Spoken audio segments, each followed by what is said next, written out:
말씀은 뭐 요즘에 뭐 유튜브만 봐도 너무 많이 넘쳐나기 때문에 지금은 뭐 물이 없어서 마실 게 없는 게 아니라 이제 올바른 물이 없어서 문제가 되는 것 같습니다. 이제 옛날에 저도 아기 때 교회 가본 막 기억이 있습니다. 그럴 때 가면 교회가 굉장히 신선하고 좋았고 아주 그 공동체가 아름다웠던 이렇게 기억이 나는데, 이게 시간이 지나면 지날수록 교회가 약간 그런 아름다운 공동체의 면모를 좀 잃어가는 것 같은 느낌이 듭니다. 우리가 이렇게 신앙생활 좀 하다 보면은 아버지의 뜻대로 행하는 것보다는 아버지의 뜻을 내 뜻에서 맞추어서 할 때가 더 많은 것 같습니다. 그러니까 열매가 아름답지 않은 것 같아요. 왜냐하면 나는 나를 책임질 수 없잖아요. 근데 여러분 자신을 책임질 수 있습니까? 너무 많은 힘이 필요하지 않습니까? 나를 책임지는 거 하나가 굉장한 많은 에너지와 많은 통찰력과 많은 것들이 필요합니다. 근데 이게 하나님은 이 온 우주의 주인이시고 또한 이 세대의 주인이시고 역사의 주인이신 걸 인정하십니까? 우리는 하나님보다 더 지혜롭거나 더 똑똑하거나 더 통찰력이 있거나 하는 것을 사실은 포기해야 됩니다. 그분께 우리를 맡기는 훈련을 우리는 해야 됩니다. 그리고 그분이 이야기해 놓으신 이 성경에 대해서 우리는 깊이 좀 생각을 해봐야 됩니다. 내게 아픔이 없거나 같은 고통이 없다면 그냥 이렇게 우리는 우리 중심이죠. 그래서 우리의 통찰력이나 우리의 지혜는 내 선에서 끝나는 경우가 되게 많다는 거예요. 그래서 우리에게는 선한 지도자가 굉장히 많이 필요하고, 그 선한 지도자들을 위한 교육과 양육이 굉장히 필요한데, 그 선한 지도자들이 이 땅에 많이 존재할 수 있는 교육과 양육을 할 수 있는 시설이 몇 개 없어요. 그게 지금 나라에서 공식적으로 하는 데가 어딥니까? 학교입니다. 학교. 초등학교, 중학교, 고등학교, 그 다음에 대학교. 여기서 선한 지도자들을 만들기 위해서, 나라를 선하게 만들기 위해서 그 교육들이 나라에서 이렇게 하고 있습니다. 근데 그 교육이 그렇게 크게 효과를 못 보는 것 같아요. 왜? 인성 교육을 하지 않기 때문에. 거기서 하는 건 뭐 사람이 알아서 유익한 교육은 거기서 합니다. 그런데 올바른 길을 사는 그 인성에 대한 교육을 하지 않기 때문에 선한 사람들이 많이 안 나고, 그래서 또 어디를 우리가 또 기댈 수 있냐면 가정교육. 가정에서 어떻게 부모님들이 어떻게 이 사람들한테 이 삶에서 옳고 그름을 가르쳐주고, 어떤 게 양심이 있는 것이 양심이 없는 것인지 가르쳐주고, 어떤 게 책임감을 있는 것인지를 가르쳐주면서 그 세대들을 키우게 되는 것입니다. 애들 너무 많이 학교나 학원으로 너무 많은 시간들을 보내기 때문에 부모님들이 걔네들을 우리를 손댈 수 있는 부분이 굉장히 작아진 것 같아요. 그리고 많은 가정이, 옛날에는 어머님이 집에 계셨는데 지금은 어머님들 같이 이렇게 일하러 나가시면서 우리 가정교육의 부재들이 굉장히 많습니다. 근데 이게 이제 유치원이나 초등이나 고등에서 이걸 딱 이렇게 학교에서 잡아주면 좋은데, 이제 그거를 잘 못하게 된 것 같습니다. 그러면 또 우리 한 기관을 또 우리가 또 이렇게 의지할 수 있는 기관이 있으면 그게 어디면 교회입니다. 교회. 교회는 이 시대에 올바른 지도자들을 만들기 위한 또 하나님이 만들어 놓으신 한 기관인 것 같습니다. 여기는 대한민국을 위한 사람들이 아니라 하나님의 나라를 잘 움직일 수 있는 사람들을 여기서 이제 비출해내는 것 같은데, 그 하나님의 나라라는 거는 대한민국뿐만이 아니라 전 세계 전 우주적인 것 같습니다.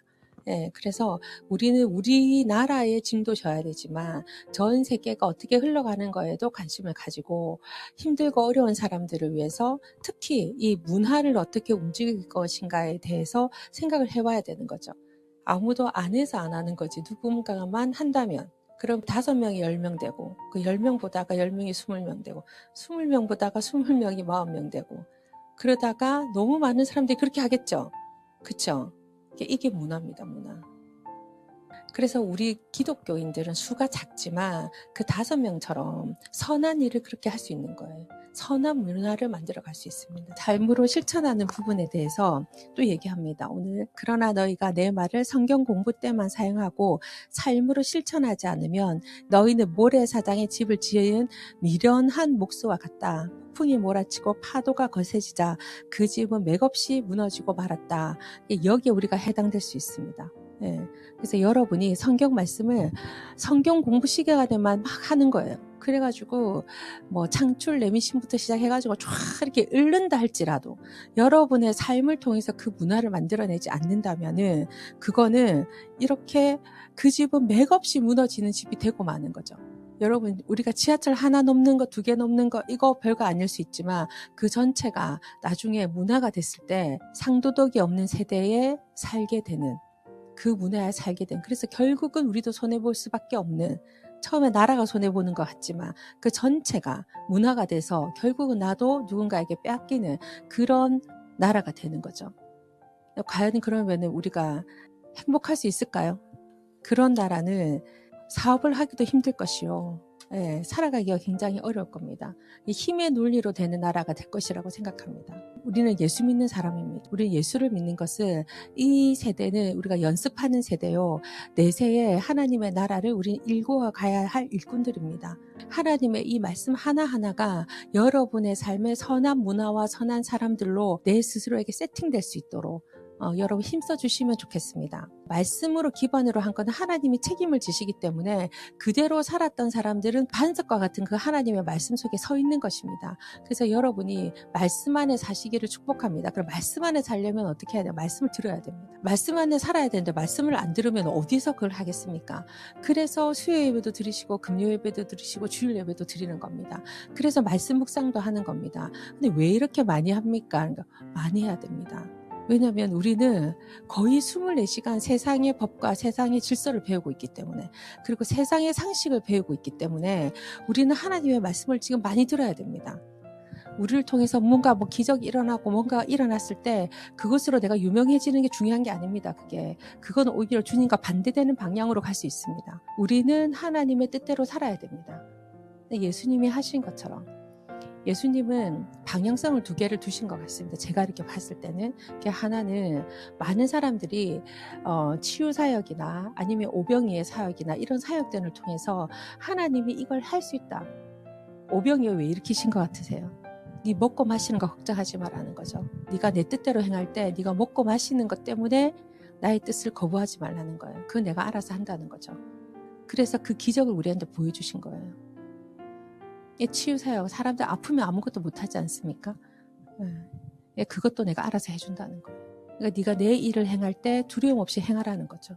그건 하나님의 일을 행할 때 우리에게 옵션으로 주어지는 어떠한 능력 같은 거예요. 근데 그 능력이 있기 때문에 내가 하나님의 뜻을 행하는 거 안 해도 된다는 게 아니죠. 그냥 옵션적으로 따라오는 거예요. 근데 우리는 너무 거기에다 집중하고 내가 하나님의 뜻을 따라서 하나님 나라를 이루는 거에는 별 관심이 없는 거예요. 왜냐? 이거는 힘들고 이거는 별로 내가 나타나지 않기 때문에. 근데 우리는 내가 나타나는 것에 너무 집중한다는 거죠. 네, 여러분 그런 퍼포먼스나 그런 걸 속지 마시고 하나님 우리에게 원하시는 그 하나님의 문화와 하나님 뜻을 이루는 것에 여러분 집중하셨으면 좋겠습니다. 그렇게 할 때 하나님이 내게 이르는 지름길을 다른 데서 찾지 말고 지켜 행하는 것에서 찾으면 그게 제일 빠르다라고 말씀하시는 거예요.